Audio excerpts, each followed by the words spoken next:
Hello students, good evening all of you. यहाँ पर मैं आपको टेस्ट सॉल्यूशन देने वाली हूँ। जैसे कि आपको एक टेस्ट 2 मिला था जिसका सॉल्यूशन आपको बताना था। It's just open ended question. यहाँ पर आप अपने विचार हमारा जो पहला क्वेश्चन था रामसर कन्वेंशन से रिलेटेड था। इस पर आपको अपने विचार प्रस्तुत करने थे कि ये कब आया था, किससे कनेक्टेड था। इसी तरीके से आपको 11 क्वेश्चन मिले थे और सभी स्टूडेंट ने बहुत अच्छे कमेंट यहाँ पर किए थे, बहुत अच्छे आंसर किए थे। तो जस्ट मैं यहाँ पर आपको आंसर बताने वाली हूँ कि इन क्वेश्चन के आंसर क्या थे। ठीक है, टेस्ट आपको पहले ही मिल चुका था, 2 दिन पहले ही आपको यहाँ पर टेस्ट मिल चुका था।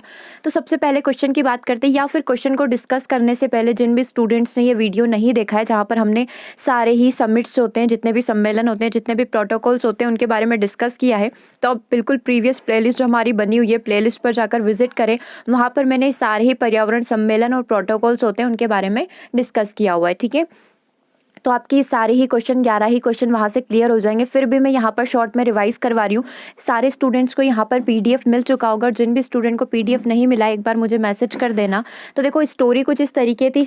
इस स्टोरी को जो हमने सीखा था वो कुछ इस तरीके से सीखा था कि 1971 से ये कहानी की शुरुआत होती है। 1971 में हमारा रामसर कन्वेंशन होता, जो कि नम भूमि से संबंधित था। फिर जस्ट 1 साल बाद क्या हुआ, 1 साल बाद ये हुआ कि स्टॉकहोम सम्मेलन हुआ, जहाँ पर पूरी बात की गई, पर्यावरण संरक्षण की बात की गई कि पर्यावरण को संरक्षित करना है। ठीक है, फिर उसके बाद क्या हुआ, 1975 में एक सिटीज सम्मेलन हुआ था। 1973 में जो है इस पर हस्ताक्षर हुए थे, साइन हुआ था, अग्रीमेंट साइन हुआ था, 1975 में सब जगह लागू कर दिया गया था। अब सिटीज क्या है, सिटीज जो है विलुप्त प्राय प्रजाति जो होती है उनका संरक्षण करने की, फ्लोरा फोना जो होती है उनके संरक्षण से रिलेटेड एक कन्वेंशन यहाँ पर आयोजित किया गया था। फिर 1975 होता है। फिर उसके कुछ सालों बाद 1979 में सीएमएस आता है, क्योंकि कहानी ऐसे बनी थी कि पहले नम भूमि को संरक्षित किया 1971 में, 1972 में स्टॉकहोम पर्यावरण को संरक्षित करने की बात की।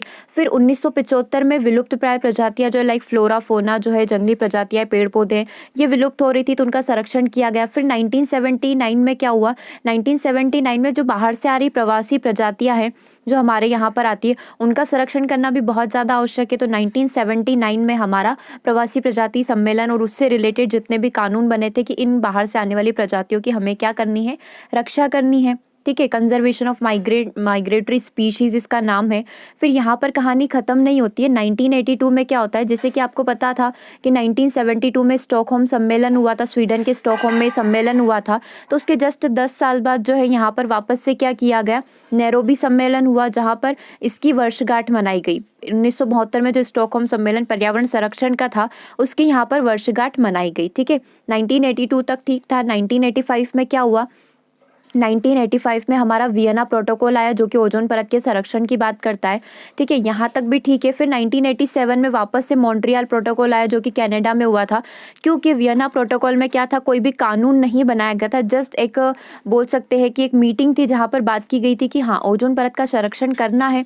लेकिन क्या हुआ कि संरक्षण लोग कर नहीं रहते, देश अच्छे से कर नहीं रहते, तो फिर इसके लिए कानून बना दिया गया कि यदि आप कानून का पालन नहीं करोगे तो आपके ऊपर सजा का प्रावधान हम लोग रख लेंगे। तो 1987 में मॉन्ट्रियल कनाडा में एक सम्मेलन, एक समझौता हुआ था, कानूनी बाध्य सभी देशों को वहां पर कर दिया गया। फिर 1987 में क्या हुआ, 1987 में ब्रूडलैंड की रिपोर्ट आती है जो सतत विकास को यहाँ पर शो करती है। फिर 1992 में क्या हुआ, पृथ्वी समिट हुआ था। जैसे कि हमारे 1972 में स्टॉकहोम सम्मेलन हुआ था, उसी की 20वीं वर्षगांठ मनाने के लिए 1992 में पर्यावरण सम्मेलन हुआ था, पृथ्वी सम्मेलन हुआ था, जो कि रियो डी जेनेरो में हुआ था। ठीक है, यहाँ तक सब कुछ क्लियर है। उसके बाद क्या हुआ था, 2002 यानी कि 2002 में क्या हुआ था, दक्षिण अफ्रीका के जोहान्सबर्ग में एक समिट हुआ था, जिसे एजेंडा 21 के नाम से जानते हैं। वही पृथ्वी सम्मेलन वाला ही चीज़ें वहाँ पर वापस से डिस्कस की गई थी। ठीक है, ये सारी चीज़ें हमने पढ़ी थी। और एक क्योटो प्रोटोकॉल भी हमने देखा था, वो भी बहुत ज़्यादा ज़रूरी है। जापान के क्योटो में इस प्रोटोकॉल पर हस्ताक्षर किए गए थे। ये 1997 में हुआ था, जो कि हमारे बोल सकते हैं जापान में हुआ था। 84 देशों ने भाग लिया था। पर्यावरण से संबंधित है, पर्यावरण जो जलवायु परिवर्तन हो रहा है उसको रोकने के लिए, उसके रिलेटेड जितनी भी गैसेस वगैरह उत्सर्जित होती है देशों के द्वारा, उन सब पर यहाँ पर सम्मेलन किया गया था। ठीक है, तो इसी से रिलेटेड मैंने आपसे 11 क्वेश्चन यहाँ पर पूछे थे। तो सबसे पहला क्वेश्चन आपका था कि रामसर कन्वेंशन कब हुआ था, तो 1971 में हुआ था। किससे संबंधित है, तो नम भूमि के संरक्षण करने से ये संबंधित है। अगला क्वेश्चन था स्टॉकहोम घोषणा कब हुई थी, तो इसमें आपको सिर्फ सन आंसर नहीं करने थे, इसमें मैंने आपको बताया था कि ओपन एंडेड है, मतलब आप अपने विचार यहाँ पर प्रस्तुत कर सकते हो। रामसर कन्वेंशन से रिलेटेड सारी डिटेल आपको वहाँ पर कमेंट करके बतानी थी कि रामसर कन्वेंशन जो ईरान में हुआ था 1971 है, ठीक है। चिल्का झील के संरक्षण के लिए अवार्ड मिला हुआ है भारत में, भोपाल झील संरक्षण के लिए भी अवार्ड मिला हुआ है, इसे रामसर अवार्ड मिला हुआ है, और भी बहुत सारी चीज़ें हमने रामसर कन्वेंशन के बारे में देखी थी, वो सारे आपको वहाँ पर बताने थे, ठीक है। स्टॉकहोम घोषणा कब हुई थी? स्टॉकहोम घोषणा 1972 में हुई थी। स्टॉकहोम कहाँ पर? स्वीडन के स्टॉकहोम में ये घोषणा हुई थी। तो ये सारी चीज़ें हमारे स्टॉकहोम से स्टार्टिंग होती है, ठीक है। और क्या क्या यहाँ पर हुआ था? यूएनईपी प्रोग्राम जो है, यूनाइटेड नेशन एनवायरनमेंट प्रोग्राम की शुरुआत भी यहीं से हुई थी। 5 जून को हर साल विश्व पर्यावरण दिवस मनाने की शुरुआत भी यहीं से हुई थी, ठीक है। तो ये सारी बातें स्टॉकहोम सम्मेलन के बारे में हो गई। विश्व पर्यावरण दिवस हर साल 5 जून को मनाया जाता है। सिटीज़ में ई का मतलब क्या होता है, ये चीज़ आपसे यहाँ पर पूछी गई थी, तो आपको पूरा सिटीज़ का फुल फॉर्म वहाँ पर बताना था, क्योंकि ओपन एंडेड है तो आप अपने विचार रख सकते थे।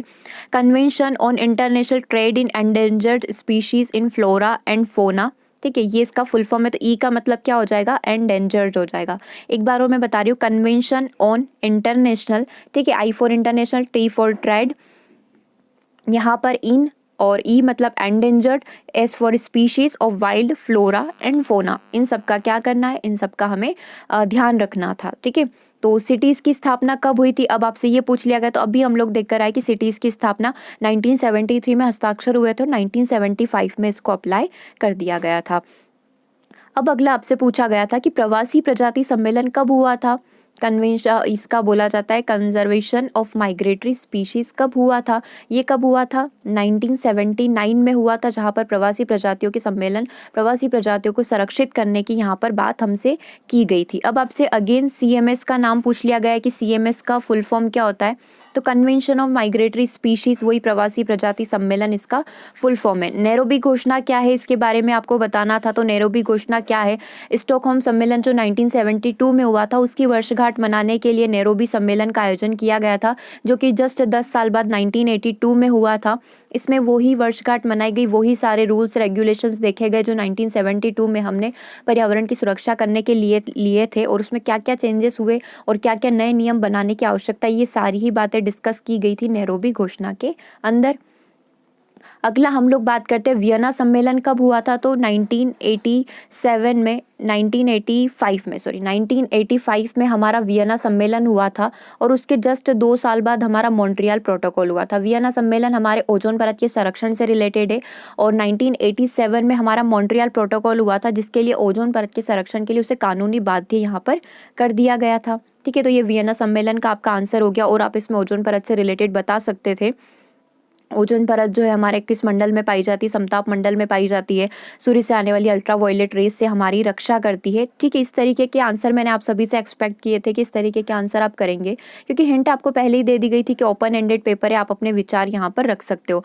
अगला हमारा था एजेंडा 21 क्या है? तो ये मैंने आपको बताया था, पृथ्वी सम्मेलन रियो डी जेनेरो में हुआ था। फिर उसी के बाद 2002 में हमारा दक्षिण अफ्रीका का जोहान्सबर्ग सम्मेलन हुआ था, जहाँ पर जो है 26 सिद्धांत लाए गए थे, 27 घोषणा पत्र थे, जैव संरक्षण की वहाँ पर बात की गई थी, उसे रियो घोषणा या फिर एजेंडा 21 के नाम से भी जाना जाता है। इसमें कुछ नियम बनाए गए थे, जैसे किसान लोग हैं तो उनको कीटनाशक दवाइयों का प्रयोग कैसे करना है, बहुत सारी पर्यावरण से रिलेटेड जानकारी वहाँ पर इन्फॉर्मेशन जो है एजेंडा 21 के अंदर बताई गई थी। तो ये आपका सारा टेस्ट का सॉल्यूशन हो गया, सारे ही टेस्ट के क्वेश्चन मैंने यहाँ पर आपको एक्सप्लेन कर दिया। अगेन आपके ऐसे ही टेस्ट होते रहेंगे वीकली, या फिर वीक में 2 बार इस तरीके के टेस्ट होते रहेंगे। आपको अपने हिसाब से अपने विचारों को प्रस्तुत करना है, नहीं तो आप यहाँ पर वॉइस मैसेज भी डाल सकते हैं। वॉइस मैसेज के माध्यम से भी आप अपने आंसर जो है यहाँ पर बता सकते हैं, ठीक है। अगली बार हम एक कॉम्पिटिशन रखेंगे, जो सबसे अच्छे यहाँ पर आंसर करेगा वो वॉइस मैसेज वाला रहेगा, उसको फिर हम लोग यहाँ पर वीडियो में शो करेंगे, ठीक है। आई होप कि ये सेशन आपको अच्छा लगा, और कोई भी डाउट है तो आप हमें मैसेज कर सकते हैं। मिलते हैं कल सुबह 6 बजे के सेशन में। Thank you for watching the session.